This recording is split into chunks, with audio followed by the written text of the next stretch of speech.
오늘은 세 번째 시간으로 In Christ, 예수 내주라는 제목으로 여러분과 말씀 나누겠습니다. In Christ라는 얘기를 들으면 우리가 거룩해야 된다라는 부담이 생기게 됩니다. In Christ 커뮤니티, 여러분 어디서 들어보셨죠? 우리 ICC 공동체 이름이 In Christ 커뮤니티입니다. 이 얘기를 들었을 때 저는 처음에 좀 거절했습니다. 왜냐하면 ICC라고 하면 보통 국제 형사재판소, 그게 떠올랐어요. 혹시 아시죠? 전범들 가서 그 판결받는 그곳, 국제 형사재판소. 그러니까 이 ICC라는 이름이 조금 어감이 이상하더라고요. 또 한 가지는 사상 사람들에게 혹은 다른 교회들에게 우리는 예수 안에 있는 공동체입니다 라고 얘기하기에는 우리 청년들이 좀 거룩하지 않은 것 같아요. 죄송합니다, 여러분. 뒤에서 후광이 좀 나오고 빛이 나야 이게 주님 안에 있는 사람들이다 라고 얘기할 수 있을 것 같은데, 이게 조금 부족하다는 생각이 드는데 겁없이 In Christ 커뮤니티라고 하는 거예요. 저희는 겸손하게 필그림 교회입니다. 왜냐하면 우리는 순례자잖아요, 그죠? 거긴 이미 다 이룬 사람들, 우리는 이루어가고 있는 사람들. 그러니까 언젠가 청년부에 설교하러 가면 제가 결혼해봐라 다 이루었는지 이렇게 얘기해 주려고 합니다. 굉장히 재미난 이야기라고 생각했는데 분명 인터넷으로 예배 들으시는 분 박장대소하셨을 줄 믿습니다. 어쨌든 In Christ 하면 이것이 우리에게 친근하기보다는 부담으로 다가오고 어떤 특별한 사람들에게 있는 이름인 것 같다는 생각이 듭니다.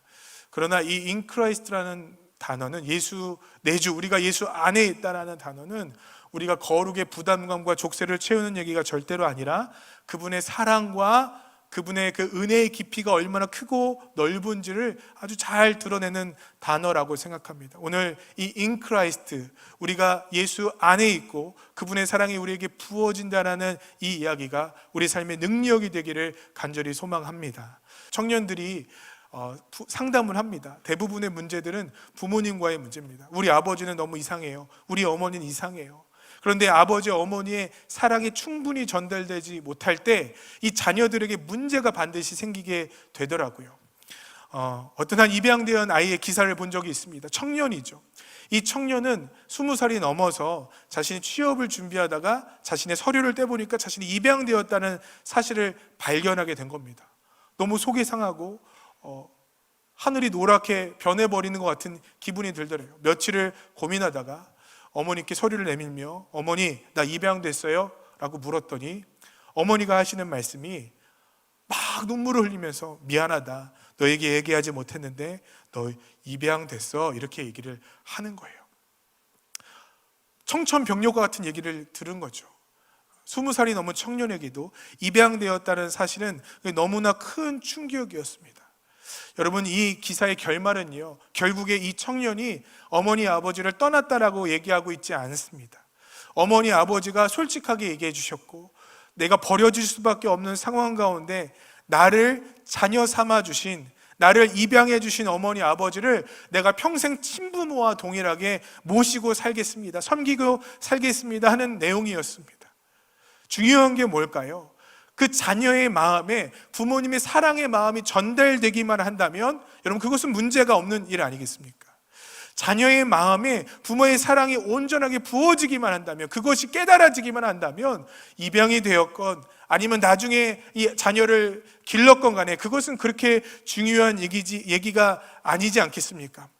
오늘 신앙에도 중요한 얘기가 저는 이것이라고 생각합니다.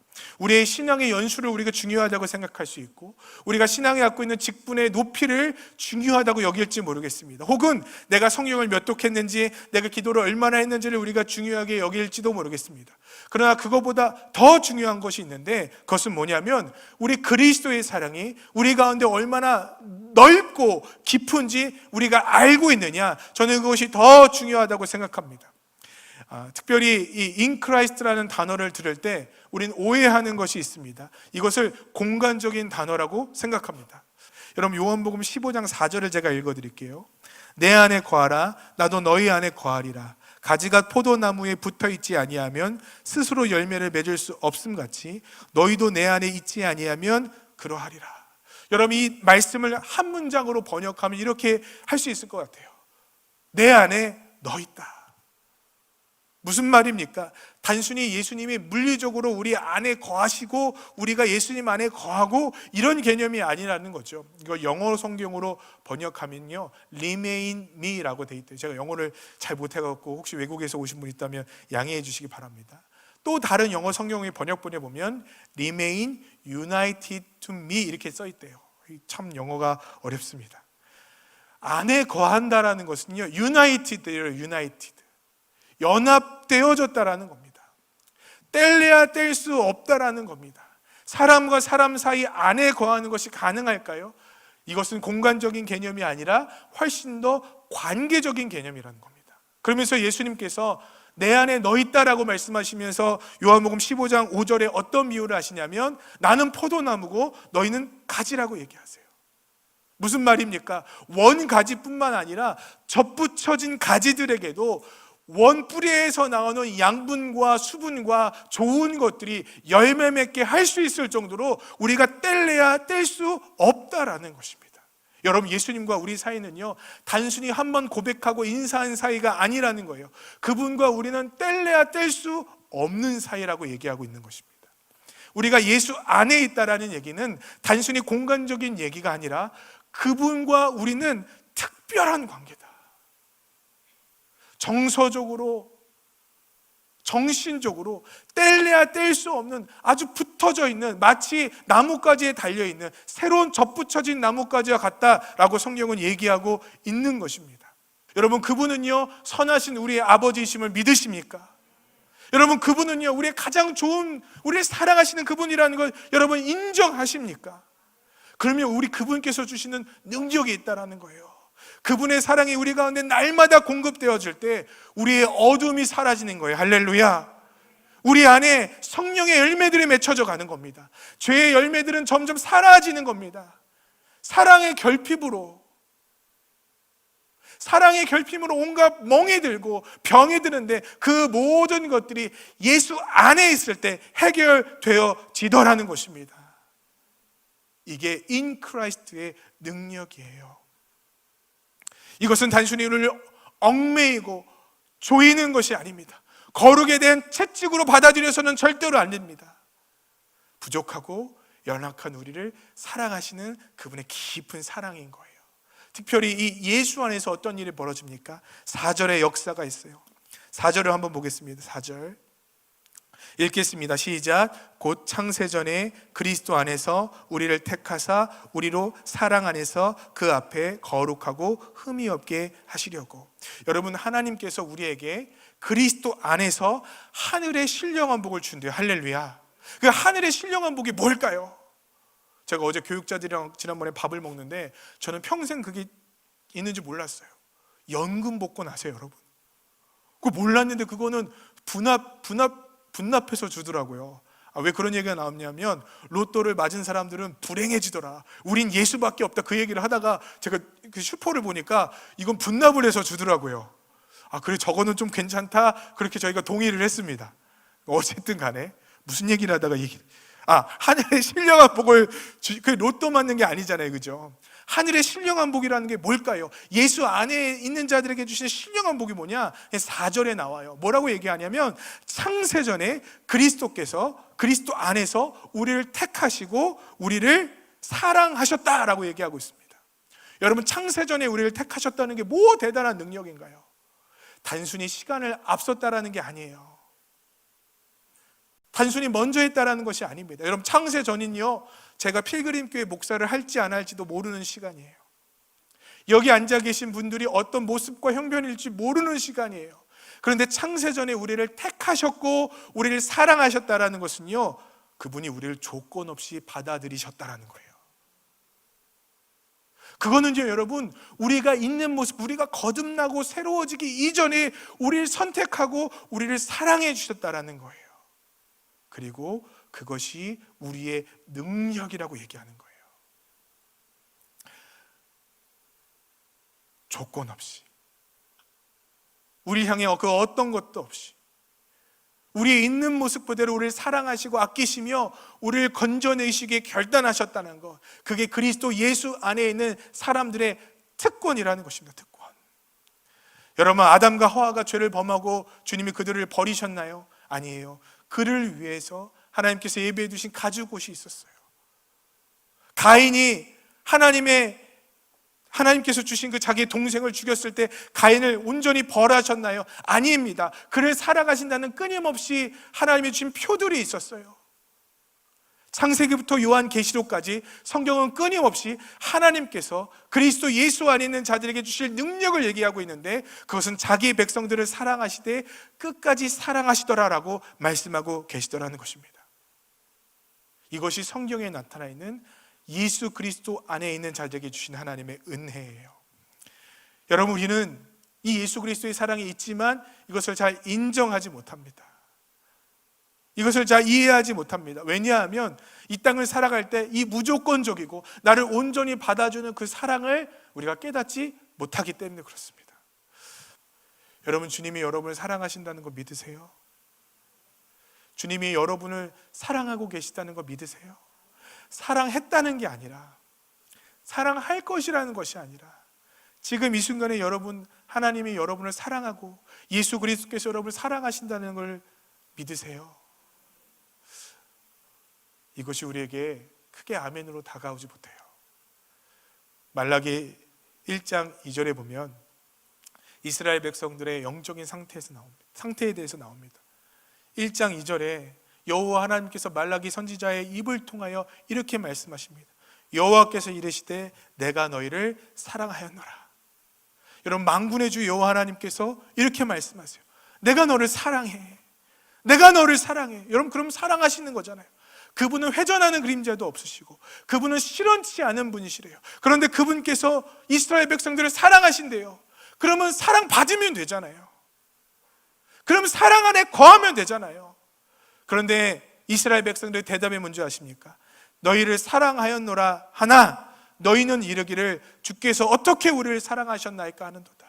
여러분, 하나님의 사랑이 그들에게 막 부어지는데 그들이 하나님의 사랑 없대요. 하나님 사랑 받은 적이 없대요. 하나님의 사랑이 뭔지 아무것도 모르겠대요. 오히려 내 삶은 불안과 아픔과 걱정과 연민뿐인데 하나님의 사랑이 나에게 부어진 적이 어딨냐고 이스라엘 백성들이 따져 묻더라는 것입니다. 여러분, 지금 우리 어려운 시기를 살고 있습니다. 단 한 번도 경험해 본 적이 없는 시기, 교회가 이렇게 예배를 드리지 못할 때가 올 줄 몰랐습니다. 경제적으로 앞으로 더 얼마나 어려워질지 모르겠습니다. 직장 내에서 언제 잘릴지 모르는 정말 힘들고 어려운 시대에 살고 있습니다. 부모님들은요, 자녀들과 24시간을 같이 있다 보니까 너무 힘들고 어려워졌어요. 더군다나 문 앞에 언제든지 감염병에 걸릴 수 있다는 마음의 두려움 때문에 바깥 생활하는 것도 쉽지 않습니다. 이 사람이 동료나 아니면 친구나 함께 있는 사람이 아니라 그저 전염병을 올리는 도구처럼 보여질지 모르는 이 시대 속에 살아가고 있습니다. 그래서 우리 주님이 우리 안 사랑하는 것 같아요. 우리 주님의 사랑이 없는 것 같아요. 우리가 예수 그리스도 안에 없는 것 같아요. 여러분, 아니에요. 성경은 우리가 예수 그리스도 안에 있다고 분명하게 얘기하고 있습니다. 지금도 끊임없이 부어주시는 그 사랑으로 인하여 우리가 살 수 있다고 얘기하고 있습니다. 우린 그리스도 바깥에 있는 사람들이 아니라 그리스도 안에 있는 사람들이고 그리스도에 접붙여진 사람들이고 그리스도에 입양된 사람들이라고 성경은 분명히 증언하고 있습니다. 여러분, 이것이 우리에게 믿음으로 다가오기를 주님으로 축복합니다. 이 사랑이 있는 사람들에게 나타나 있는 특징이 있어요. 우리 3절을 한번 읽어보죠. 3절 다 같이 한번 읽어보겠습니다. 3절 읽겠습니다. 시작. 찬송하리로다. 하나님 곧 우리 주 예수 그리스도의 아버지께서 그리스도 안에서 하늘에 속한 모든 신령한 복을 우리에게 주시되. 여러분, 3절에 뭐라고 얘기하고 있습니까? 찬송한대요.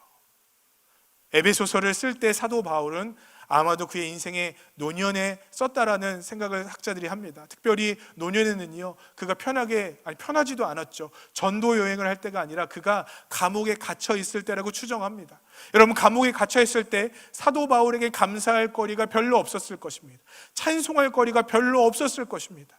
그런데 그는 에베소 교회를 향해 편지를 쓸 때 뭐라고 얘기하냐면 찬송하리로다라고 얘기해요. 찬송하리로다.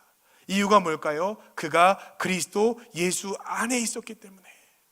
우리가 그리스도 예수 안에 온전히 거하고 있느냐, 그걸 어떻게 알아볼 수 있을까? 우리에게 찬송이 있느냐, 우리에게 이 예배가 있느냐, 우리에게 이 감격이 있느냐, 그게 중요하다는 겁니다. 여러분 지금 주님 안에서 여러분이 거하고 계시다면 이 세상이 흔들 수 없는 강물과 같은 기쁨이 여러분에게 찬송으로 터져 나올 줄 믿습니다. 그게 우리 주님께서 우리에게 주시는 은혜예요. 은혜. 그리스도 안에 있다라는 것은 그것을 얘기하는 것입니다. 그런데 우리가 그 고백이 없잖아요. 그 고백을 자꾸 빼앗기잖아요. 그리스도 안에 있는 사람이라고 하는 것을 우리가 자꾸 잃어버리잖아요. 우리 주님께서 우리에게 어마어마한 사랑을 주셨다는 것을 우리가 자꾸 잊어버리잖아요. 제가 사춘기 때 저희 부모님께 드렸던 말이 떠올라요. 엄마가 해준 게 뭐야? 아빠가 나한테 해준 게 뭐야? 여러분 영적 사춘기도 마찬가지. 주님이 나에게 해주신 게 뭐예요? 아들 줬잖아. 주님이 나에게 해주신 게 뭐예요? 생명 주었잖아. 오늘 우리 주님께 우리가 기도해야 할 것은 우리가 자꾸 우리 주님이 주시는 은혜를 잊어버리고 있는 겁니다. 영적 사춘기에 빠져 있는 거죠. 해준 게 뭐냐고, 주님 나를 정말 사랑하냐고, 주님 나에게 주신 게 무엇이냐고. 사도 바울은 가장 중요한 것을 잊지 않았어요. 가장 중요한 것을 버리지 않았어요. 그에게 돈은 없어졌고, 그에게 건강은 없어졌고, 그에게 명예는 없어졌지만 내가 예수 그리스도 안에 있는 사람이라는 것은, 그래서 내가 찬송과 기쁨이 내 안에 흘러넘치는 사람이라는 것, 그것을 절대 잊지 않았다는 것입니다. 성령은 영적 아기가 있대요. 영적인 청년이 있고요, 영적인 아비가 있대요. 여러분 속으로 다 대답하셨죠? 그래도 나는 영적 청년 이상일 거야. 그래도 나는 영적인 아비일 거야. 나누는 기준이 도대체 뭔가요? 영적인 청년은 헌금을 많이 한 사람일까요? 영적인 아비는 직분을 높이 받은 사람일까요? 아닙니다. 신앙의 연수, 직분, 내가 얼마나 봉사했는지 그거 중요하지 않대요. 그럼 영적 아비와 아이와 청년을 나누는 기준이 뭘까요? 얼마나 그가 예수 그리스도의 사랑을 아는가요? 아는가? 예수님께서 얼마나 그에게 풍성한 은혜를 부어주신다는 것을 그가 아는가? 다시 말하면 그의 위치가 예수 바깥에 있는 것이 아니라 예수 안에 있는가? 예수 안에 그가 머물러 있는가? 여러분은 어디쯤 계세요? 우리 성령께서 우리 사랑하는 필그림교회 성도들, 또 인터넷으로 예배드리는 사랑하는 성도들의 믿음을 자라나게 하실 줄 믿습니다. 점점 더 깊이 아는 거예요. 점점 더 풍성하게 아는 겁니다. 점점 더 세상에 빼앗을 수 없는 강력한 주의 은혜와 사랑 안에 머무르는 겁니다. 여러분 사도 바울은 로마서 6장 11절에 이렇게 고백합니다. 이와 같이 너희도 너희 자신을 죄에 대하여 죽은 자요 그리스도 예수 안에서 하나님께 대하여 살아있는 자로 여길지어다. 여러분 이 고백이 얼마나 대단한 고백인지 모르겠어요. 죄에 대하여 죽었다는 거 아니에요. 하나님이 기뻐하시는 삶을 나는 완전히 포기했다라는 거 아니에요. 도대체 이러한 믿음이 어디서 생겨날 수 있을까요? 이런 확신이 어디서 생겨날 수 있을까요? 간혹 어떤 분들은 사도 바울이 아마도 죄를 하나도 짓지 않았기 때문에 이런 얘기를 했다고 말씀하시는 분들이 있어요. 저는 아니라고 생각해요. 물론 저처럼 막 죄 짓지는 않았겠죠. 이렇게 얘기하니까 좀 이상하네요. 그러니까 우리들처럼 그렇게 막 죄 짓지는 않았겠죠. 그러나 사도 바울에게도 분명한 죄성이 있었을 것입니다. 여러분 그가 아시는 것처럼 그가 믿음의 동료가 조금이라도 그리스도의 그 길에서 벗어날 때 그는 가차없이 버려버리는 사람이었어요. 용서라는 거 없었고 자비라는 것이 없는 사람이었어요. 그런 그가 어떻게 로마서 6장 11절의 고백을 할 수 있을까요? 저는 이것이요 단순히 그의 영적인 상태를 얘기하는 것이 아니라 그리스도의 풍성한 사랑에 대한 확신이라고 생각해요. 여러분 그리스도의 사랑이 얼마나 풍성한지 나 사도 바울같이 담의 세계에서 그리스도를 핍박하는 자들을 박해하러 가는 이 나 같은 죄인에게까지 임한 그 사랑이 나를 반드시 그리스도 예수 안에 있는 새로운 존재로 바꾸어 놓을 줄 믿습니다라는 확신이 그에게 있었던 거죠. 여러분 오늘 우리에게 필요한 것은요 능력이 아닙니다. 여러분 능력은 주님이 주시는 것입니다. 거룩에 대한 능력 그거 주님이 주시는 줄 믿습니다. 회복의 능력 그거 주님이 주시는 줄 믿습니다. 우리가 해야 될 확신은 뭘까요? 그분께 나아가며 회복된다는 거예요. 그분 안에 있으면 우리가 안전하다는 겁니다. 그분 안에 거할 때 우린 참된 기쁨과 평안이 있다라는 그 확신이 우리에게 필요한 것입니다. 여러분 혹시 영적인 사춘기를 경험하고 계신 분들 계십니까? 요한복음 14장 말씀을 여러분에게 나누고 싶습니다.